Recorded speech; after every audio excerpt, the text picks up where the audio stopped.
Hoje, traficantes deram um tiro na cabeça de um policial, o colocaram dentro do carro e o jogaram de uma ribanceira. É muito triste ver de que a vida de um policial se tornou meramente um número nesse país. Eu não vou ser liviano de colocar que tudo de ruim que acontece nesse país, todo crime que acontece nesse país, é culpa do presidente Lula, não. Mas algo que eu posso afirmar é que ele tem sido, no mínimo, incompetente, tem agido de má fé com a segurança pública, principalmente com a sua. E eu posso provar isso. Lula cortou 708 milhões ao combate à criminalidade. É o Brasil do Lula.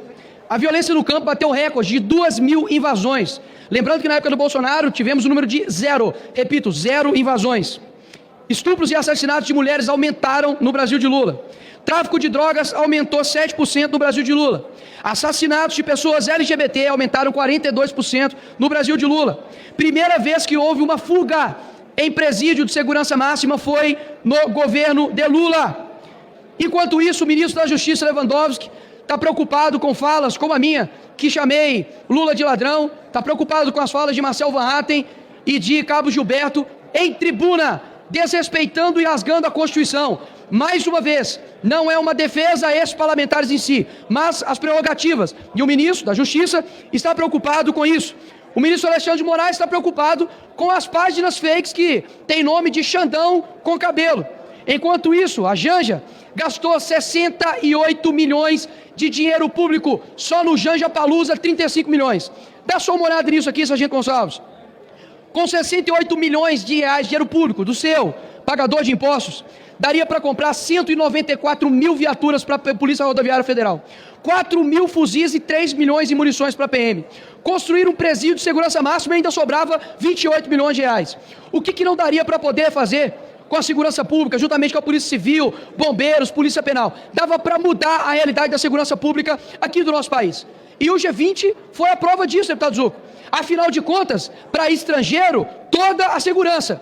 Mas para você, pagador de impostos, você se lasca. Afinal de contas, os ministros do STF, vários deputados, possuem carro com blindagens, possuem segurança, mas você não. Você, cidadão, tem que se ferrar enquanto o Estado mostra que é capaz, quando ele quer garantir a segurança para você, mas na verdade é porque tem pessoas, líderes estrangeiros, vindo até o nosso país. E aí, me vem agora a esquerda querendo colocar a culpa da segurança pública no governador Tarcísio e no secretário de Segurança Pública, Derrite. Horas. Eles foram exemplar em punir de forma rigorosa 2 policiais que desonraram a farda. Um jogando uma pessoa por uma ponte e o outro dando 11 tiros numa pessoa que estava cometendo um furto. Agora, se o índice de São Paulo aumentou de mortes, agora está em primeiro lugar, 702 mortes. Se foi morte de criminoso que estava combatendo a polícia, que morra 70 mil. Afinal de contas, se entre a vida do policial e a vida do bandido, sempre iremos lutar para preservar a vida do policial. Policial que está desanimado de trabalhar, afinal de contas, ele não pode fazer o seu serviço sem ter a mídia e o judiciário acabando com a vida dele. População que cada vez mais fica refém dos criminosos, enquanto isso o STF está fazendo o quê? Liberando criminosos de líderes de facções. E é o seguinte, não precisa ficar preocupado se a minha fala talvez possa te assustar. Nicolas, mas espera aí, será que ter uma polícia mais ostensiva contra o crime vai resolver? É claro! Se você é um trabalhador, não se preocupe. A polícia não vai entrar e invadir a sua casa de uma hora para outra, não. Agora, se você nesse país for estuprador, pedófilo, corrupto, se você for traficante, você tem que se ferrar. E é nisso que eu acredito agora. Desde quando a gente, nós, deputados, senadores, cidadãos comuns, largamos a segurança pública? Porque, afinal, os criminosos cada dia estão mais à vontade de cometer crimes. Será que a vida de um policial que sai de dia e não sabe se volta à noite vale menos do que a sua? Que caramba de país é esse?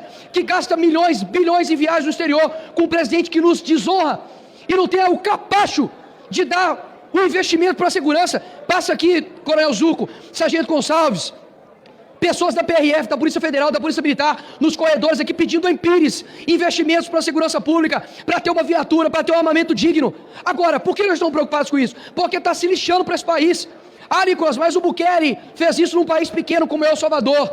Horas, vamos dar autonomia para os governadores, vamos voltar às pautas aqui nessa casa, como a prisão perpétua para pedófilo, para estuprador, como, por exemplo, obrigar presidiários a trabalharem, Como, por exemplo, reduzir a maioridade penal, porque é inacreditável, né? O moleque pode roubar, matar, ser ali, né, o foguetório ali, pode ser tudo o que for, aviãozinho do tráfico, mas ele não pode arcar com as suas consequências. Mas com 16 anos, ele vai lá e vota no presidente para poder decidir o futuro do nosso país.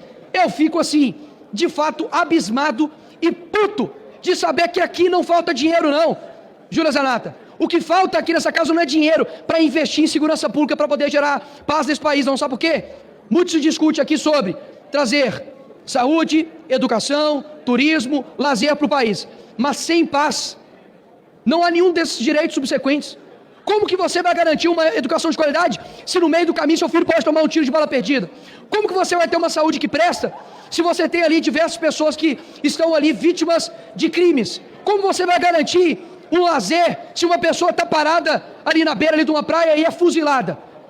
A pauta da segurança pública e segurança no nosso país tem que ser a primeira, porque os bandidos estão tranquilos enquanto a população está refém da bandidagem. Ou a gente combate os criminosos, ou eles vão nos amordaçar, vão matar os nossos familiares, e não acho que é preciso com que um parente, talvez, de um grande líder, possa sofrer um atentado nas mãos de criminosos, para que a gente abra os olhos que a gente precisa meter o ferro em bandido. Não acredito nesse papinho da esquerda de tem que socializar, é socializar o caramba. Se não tem condições de viver em sociedade, fica na cadeia e acabar com essa progressão de regime. Meus parabéns, passou pela dosimetria, deu 12 anos, fica 12 anos na cadeia. Quando você terminar os 12 anos, você sai. Até lá, você fica. Caso contrário, a gente não vai ter paz nesse país. Essa é a minha ideia para esse país e que vergonha desse governo atual. Obrigado.